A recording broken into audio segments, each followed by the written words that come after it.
ঘরের দেওয়াল জুড়ে শুধু অর্ধনগ্ন মেয়েদের অশ্লীল ছবি। বিশ্রী ভঙ্গিতে দর্শকের দিকে যেন চেয়ে আছে তারা। এসব দেখে মিহিরের মনটা যেন খচ করে উঠল।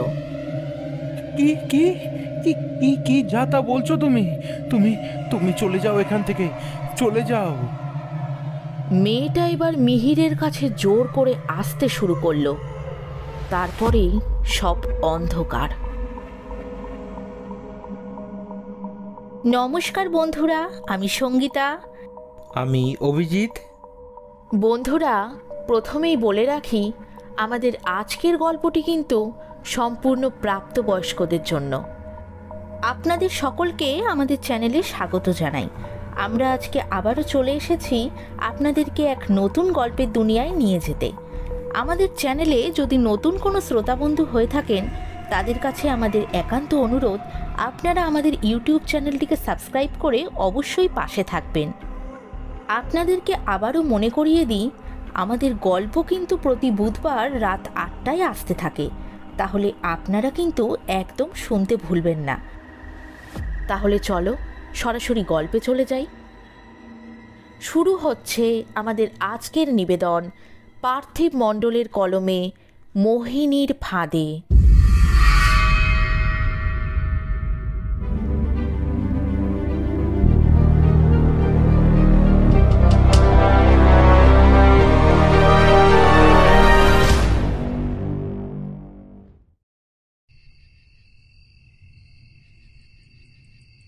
ডাউন প্ল্যাটফর্মে নেমে মিহির একবার আকাশের দিকে তাকালো।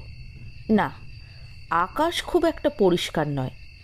তবে তার শ্বশুর বাড়ি যা দূর, এখন রওনা দিলে ভালোভাবে পৌঁছতে পারবে কি না এই ভাবতে ভাবতে সে এগিয়ে চলল। স্টেশন থেকে নেমে সে দেখল সূর্য অস্ত যাচ্ছে, কিন্তু একটা রিক্সা ছাড়া আর কিছুই যেন তার চোখে পড়ল না। ওপাশে কটা ছোটোখাটো দোকান, দুটো শাকসবজির, একটা সেলুন আর একটা মাংসের। যদিও তার একটাও এখন খোলা নেই। সেই 4 বছর আগে একবার সে তার শ্বশুরবাড়ি এসেছিল, আর সে খুব একটা শ্বশুরবাড়ি আসে না। সে দূর বলে না, তার অতিরিক্ত আধুনিক মন শ্বশুরবাড়ির অতিরিক্ত সেকেলে আদর যত্ন পছন্দ করে না। এভাবে হাবিজাবি ভাবতে ভাবতে রিকশার কাছে গিয়ে দেখল চালক বেপাত্তা। যাক, হেঁটেই এখন যেতে হবে মনে হয়। কি আর করা, যা আছে তাই হবে অদৃষ্টে।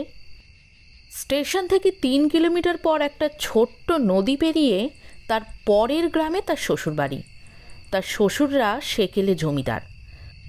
শ্বশুরমশাই রমাপতি গোসাই। তার শ্বশুরমশাইয়ের পূর্বপুরুষদের সব বৃত্তান্ত না জানা থাকলেও কিছু কথা মিহির তার স্ত্রীর কাছে শুনেছে।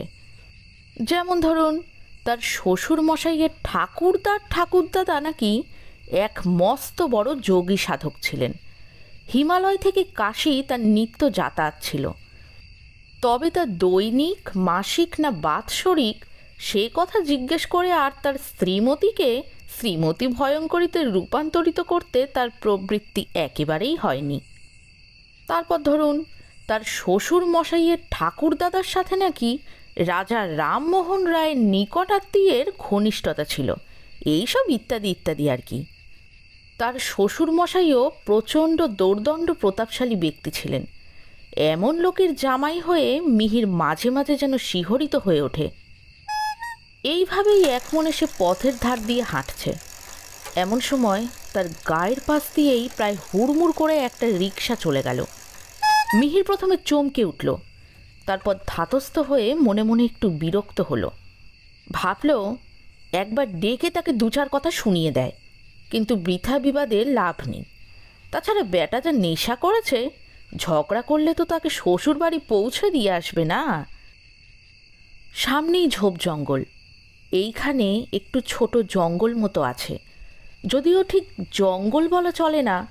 এর কিছু পরেই একটা নদী। ব্যাগ থেকে টর্চটা বের করতে গিয়ে খেয়াল হলো যে তাড়াহুড়োর মাথায় টর্চ আনতেই ভুলে গেছে। যাক, কি আর করা যাবে, এগিয়ে চলল মিহির। রাস্তা বেশ চওড়া, দুধারে বেশ ভালোই ঝোপঝাড়। হরেক রকম চিন্তা করতে করতে এগিয়ে যাচ্ছে, এমন সময় হঠাৎ ঝোপের মধ্যে দিয়ে কি একটা যেন সরসরিয়ে চলে গেল। সাপটাপ হবে হয়তো, মিহির মনে মনে ভাবল। তবে এবার আর আনমনা হয়ে নয়, বেশ সামলেই চলল সে। কিছু দূর গিয়ে দুটো ছোট ঘর চোখে পড়ল তার, কুঁড়ে ঘর আকৃতির। যদিও মিহির একটু দূর থেকেই দেখল। যাক, কাছে গিয়েই দেখা যাক, সে মনে মনে ভাবল। একটু কাছে গিয়ে দাঁড়িয়েছে, এমন সময় কে যেন পিছন থেকে বলে উঠল, বাবু, যাবেন নাকি? মিহির চমকে উঠে ঘাড় ঘুরিয়ে দেখল একটা মেয়ে। মেয়েটা মিটমিটিয়ে হাসছে। মিহির একটু যেন ভয় পেয়েছিল। তারপর একটু সামলে নিয়ে কড়া গলায় বলল, এই কে কে কে কে তুমি? আর এই গভীর জঙ্গলে তুমি একা কি করছো? আমি মোহিনী বাবু, বাবুরা তাই বলে ডাকে। মেয়েটার কথা বলার ধরন মোটেই ভালো লাগলো না মিহিরের। মিহির হঠাৎ বলল, তা তুমি এখানে কি করছো সেটা তো একবারও বললে না। জল আনতে গিয়েছিলাম বাবু। মেয়েটাকে থামিয়ে দিয়ে মিহির হঠাৎ বলে উঠল, তা কিসে করে জল আনতে গিয়েছিলে তুমি? তোমার হাতে তো কোনো ঘটি বাটি কিছুই নেই। বাবু, মানে ভুল করে ফেলে এসেছি। তা তোমার ঘর কোথায়? ওই তো আমার ঘর বাবু। এই কথা বলে কুঁড়ে ঘরের দিকে আঙুল দেখালো। আসেন না বাবু আমার সাথে, কোনো ভয় নেই। ঠিক আছে, বেশ, তাহলে চলো। কথাগুলো বলে মিহির মেয়েটার এবার পিছু পিছু চলল। ঘরের কাছে গিয়ে মেয়েটার দরজা খুলে দিল। আসেন বাবু, ভিতরে আসেন। মিহির একটু ইতস্তত করতে লাগলো। এভাবে জঙ্গলের ভিতর একটা অচেনা মেয়ে মানুষের ঘরে থাকা কি ঠিক হবে? তাছাড়া ঘরের ভেতর কাউকেই সেভাবে নজরে পড়ছে না। তবে কি ভূত টুত নাকি রে বাবা? না, ভূত হলে তো মানুষের মতো ঢং দেখিয়ে কথা বলবে না। এসব ভাবতে ভাবতে মেয়েটার কথার আবার হুঁশ ফিরল তার। মেয়েটা বলল, আসেন বাবু, দাঁড়ায় দাঁড়ায় আর কতক্ষণ মশার কামড় খাবেন? তার থেকে উঠে আসেন। ঠিক আছে, চলো। বসেন বাবু, আমি আসতেছি। মিহির দেখল ঘরে একটা খাট পাতা, তাতে বেশ পরিপাটি করে বিছানা রয়েছে, একটা ছোট আলমারি, আর কটা জামা কাপড় এবং মেয়েদের সাজের জিনিস, আর একটা আয়না। এতক্ষণ মিহিরের চোখ ছিল ঘরের জিনিসপত্রের দিকে, কিন্তু এবার সে ঘরের দেওয়ালের দিকে তাকালো, আর তাকাতেই তার চোখ যেন ছানা বড়া হয়ে গেল।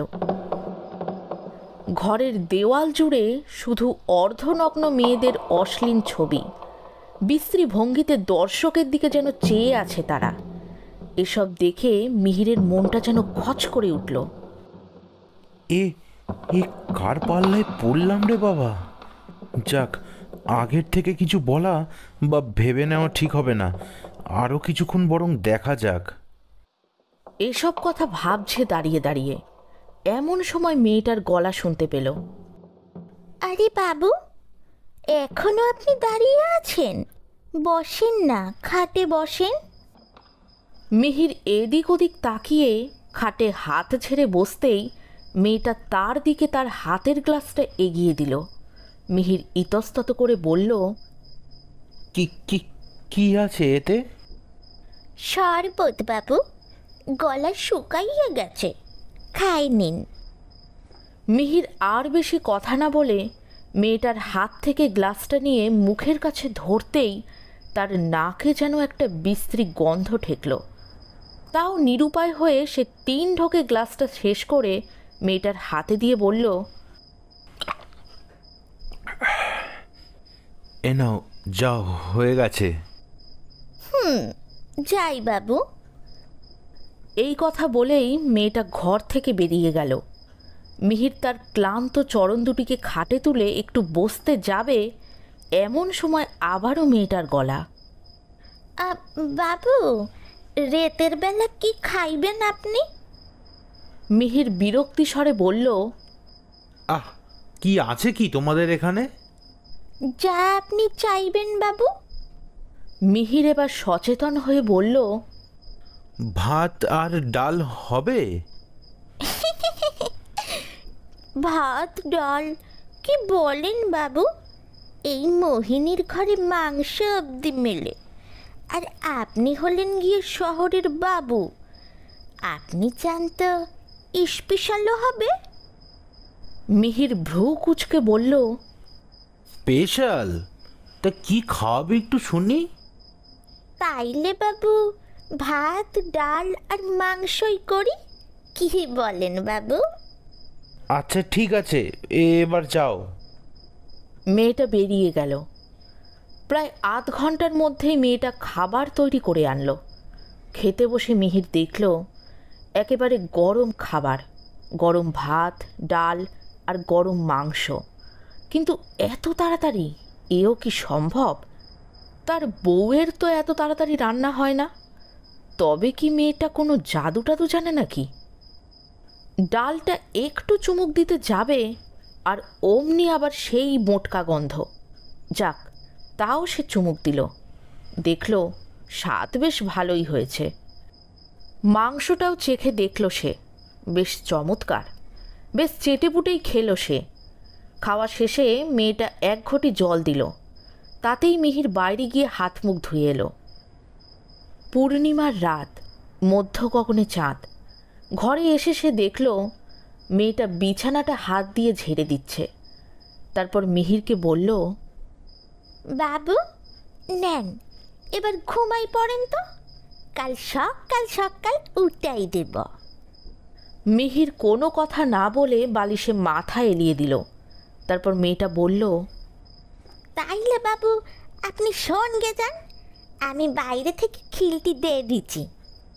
মিহির এবার চমকে উঠে বলল, মানে বাইরে থেকে কেন? ভিতরে খিল নেই? না তো বাবু। তাহলে আর খিল দিয়ে কাজ নেই, তুমি বরং যাও, দরজা খোলাই থাক।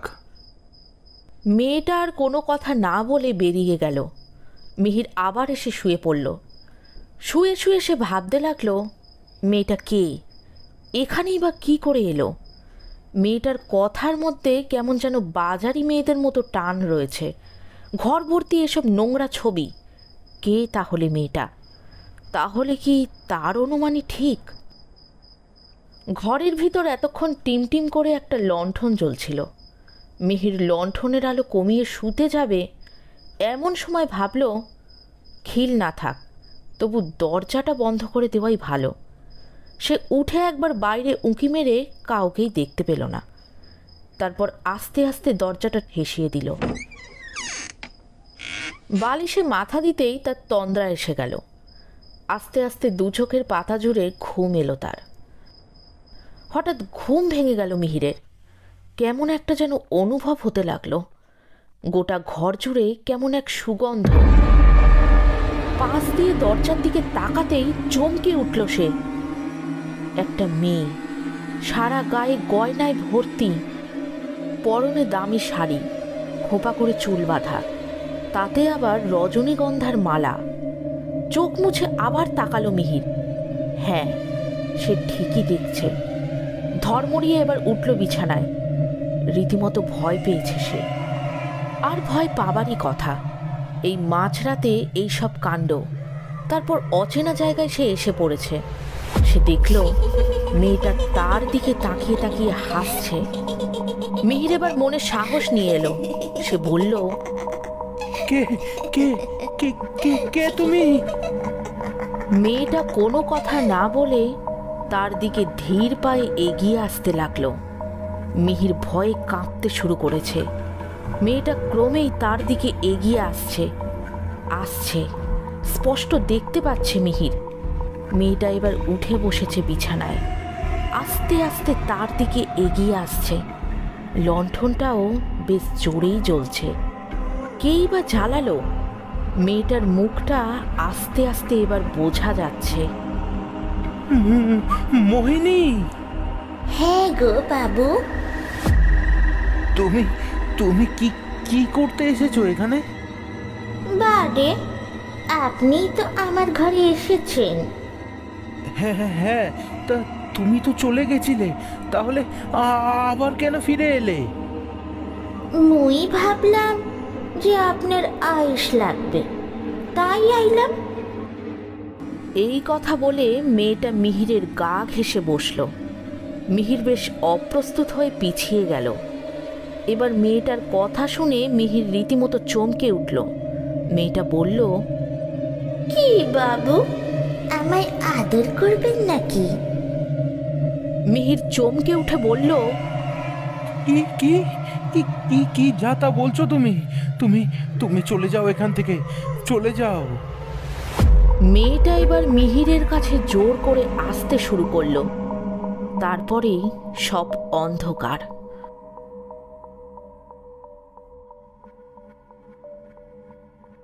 চোখ খুলে মিহির দেখল সে খাটে শুয়ে আছে। মাথার কাছে তার স্ত্রী রমা বসে আছে, তার কপালে জলপট্টি দিচ্ছে। মিহির উঠে বসতে গেল। রমা তাকে বলে উঠল, এখন উঠো না তুমি, ঘুমাও ঘুমাও, শোও একটু, তোমার শরীর ভালো নেই গো। আধো স্বরে মিহির বলল, কাল কাল রাতে কাল রাতে হ্যাঁ, কাল রাতে। হ্যাঁ, কাল রাতে তুমি ডোমছিলের মোহিনীর ফাঁদে পড়েছিলে। মোহিনী? ম- ওই মোহিনী কে? কে ওই মোহিনী?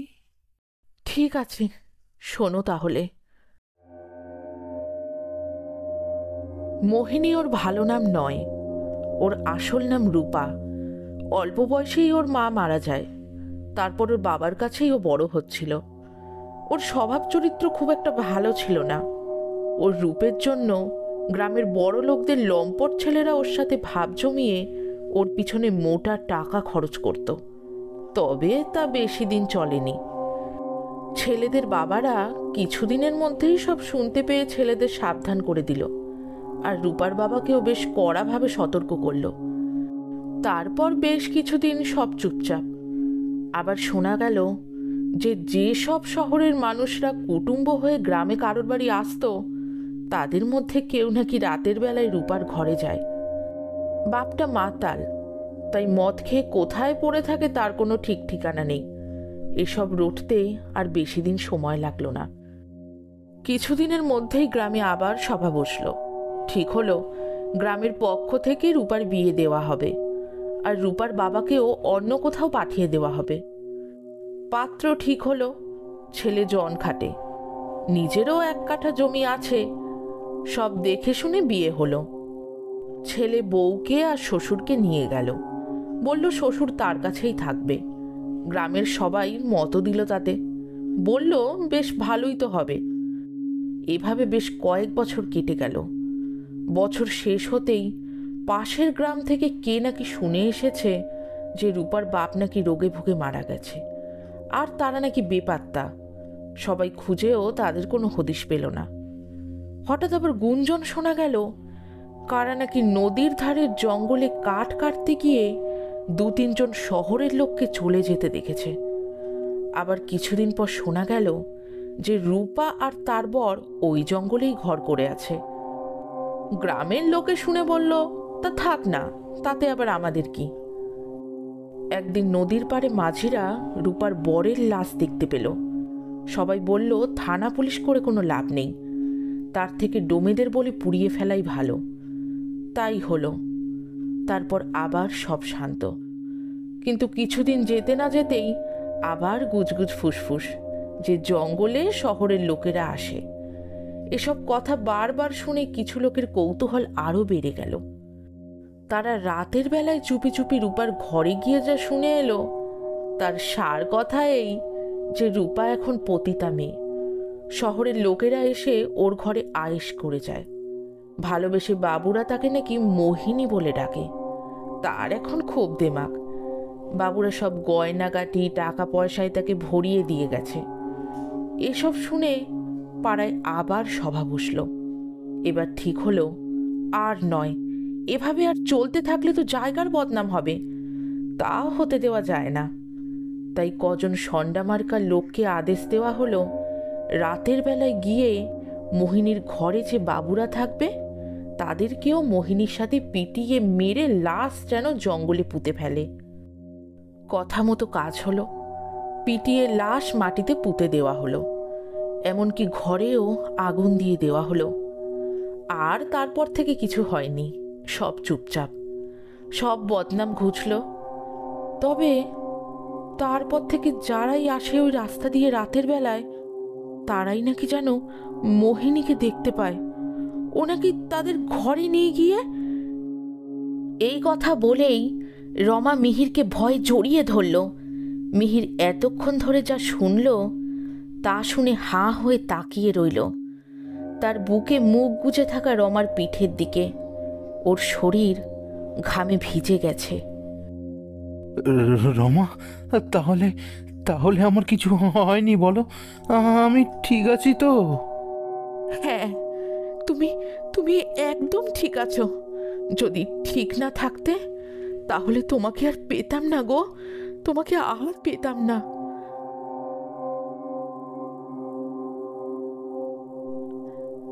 শেষ হলো আমাদের আজকের গল্প, পার্থিব মণ্ডলের কলমে মোহিনীর ফাঁদে।